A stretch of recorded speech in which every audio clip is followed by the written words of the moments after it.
The hardest part wasn't when she left. It was everything that happened after. The walk home, the silence, trying to act like nothing had happened, when it felt like half of me had stayed behind.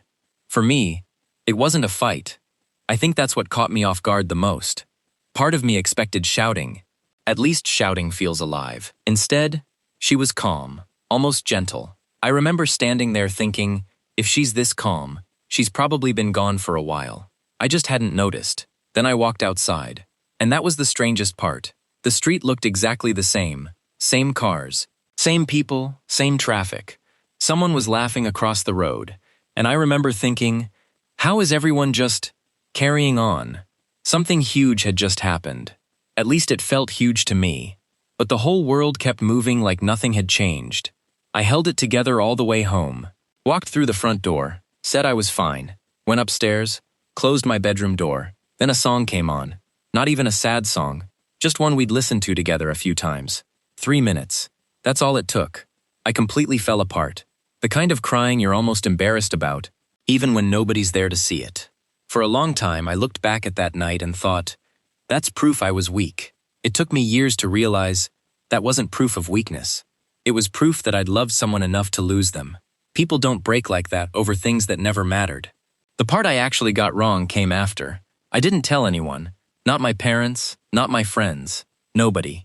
I carried the whole thing around by myself, smiled during the day, fell apart at night, and every day I stayed quiet. It somehow got heavier. The first time I finally said it out loud to someone, they didn't fix it. They didn't have some perfect advice. They just knew.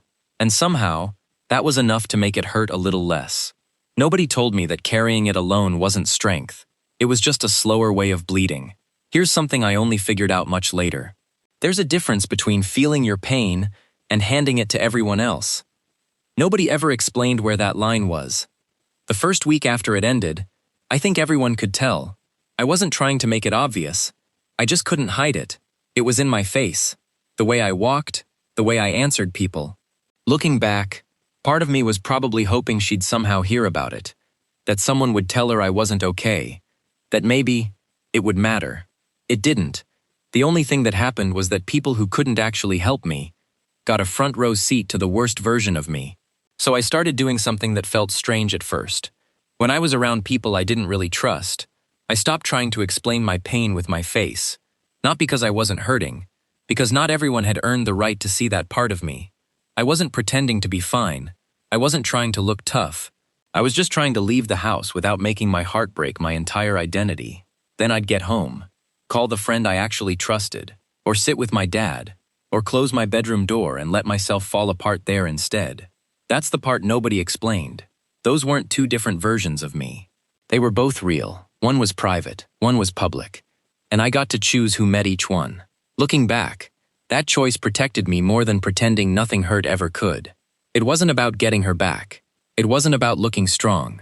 It was about keeping one small part of myself that still belonged to me. Eventually, walking with my head up stopped feeling like something I was pretending to do. It just became the way I walked. Nobody told me that dignity isn't pretending you're okay. Sometimes, it's simply choosing who gets to see the days when you're not. Maybe nobody told you that either. So there I was, holding it together during the day, falling apart at night.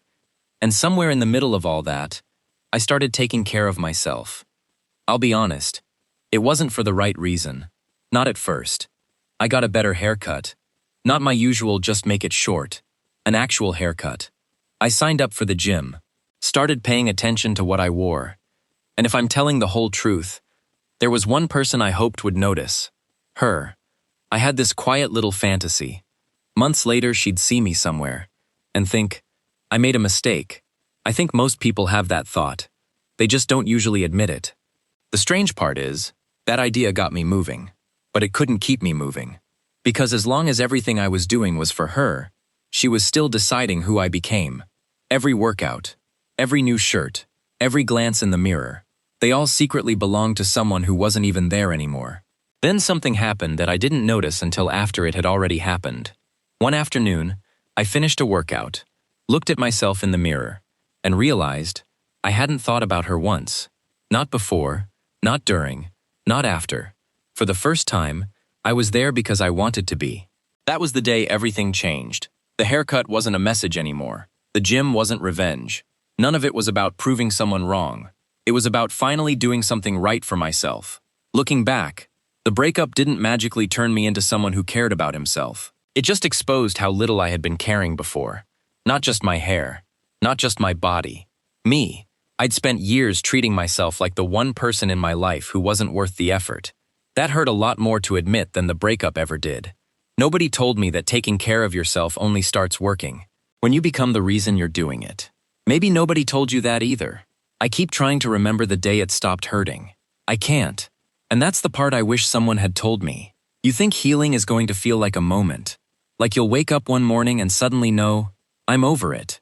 It doesn't happen like that. At least it didn't for me. It fades so slowly. You don't even notice it's leaving. Then one day, something catches you by surprise.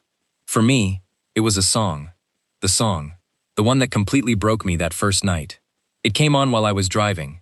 My hand reached toward the skip button, then stopped. I let it play, the whole way through. When it ended, I just sat there for a second thinking, when did this become just a song again? I never figured out when it happened. The pain didn't leave all at once. It just quietly packed its bags while I was busy living my life. Eventually, I met someone else, but I want to be careful telling you that, because I don't want you thinking that's the ending you're supposed to wait for. Someone new wasn't the reward. Healing was. Some people meet someone quickly, some people don't. Both are real. The point was never finding another person. The point was finding the version of myself I'd lost somewhere along the way. Looking back, the breakup didn't destroy me. It introduced me to a part of myself I'd been ignoring for years.